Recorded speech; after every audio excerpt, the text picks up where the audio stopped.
Bueno, urrin, udazkenen gaude, eta, bueno, basoko zuhaitzak identifikatzeko tailerra daukagu gaur. Orduan, gure basotan daude Gaztainondo, Aritzak, Pago, Ostokin, eskulantxo bat iten nahi geha, umek oso kontentu daude, etorri dianak, eta identifikatzen nahi gana da ostoiekin ze zuhaitzei dagokion. Orduan, urritza, urrak ematen ditula, Gaztainondo gaztainak, naturakiko ezagutza horiek ez galtzearen edo, erabaki genuen tailerra itea.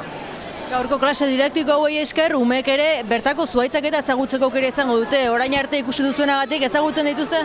Batzu bai egia esan eta sorpresa politak, Gaztainondo nostok ezagutzen zituzten, Aritzanak bai. Bueno, deneti dago ez, baino ikusten da ere ikastola eskolatan eta bar, saiakera handi egiten nahi dela ezagutza hori dena transmititzeko ere, eta txiki batzukin konturatzen geha, eta etxetik ere ez, jasotzen dutela ze hori. Eta bestela, hemen ere aukera dago ikasteko. Guain, dakigun bezala baso guzti kolorez aldatzen nahi die, ja ostok erortzen hasita daude,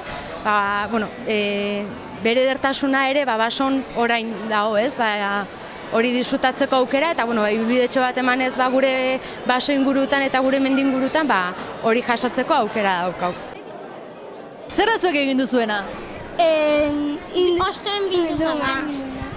Eta ze zuhaitz ezagutzen dituzue, ze osto?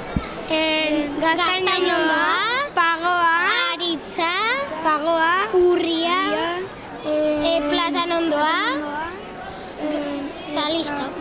Eta zuek joaten zareten mendira, zuhaitzak ikustera? Bai. Zein duzu gogokoen? Gaztainondoa. Zergatik, gaztainak ematen dituelako, ala polita delako? Polita eta gaztainak ematen dituelako. Biak. Hemen Euskal Herrian zuhaitza asko ditugu, beraiek fruito asko ematen dituzte. Zuek fruito hori jaten dituzue? Bai. Eta polita da ez, jakitea nondik atera diren fruito horiek. Badakizu zuek nola zaintzen diren zuhaitzak eta? Bai. Nola? Urakin, eguzkiakin eta naturakin.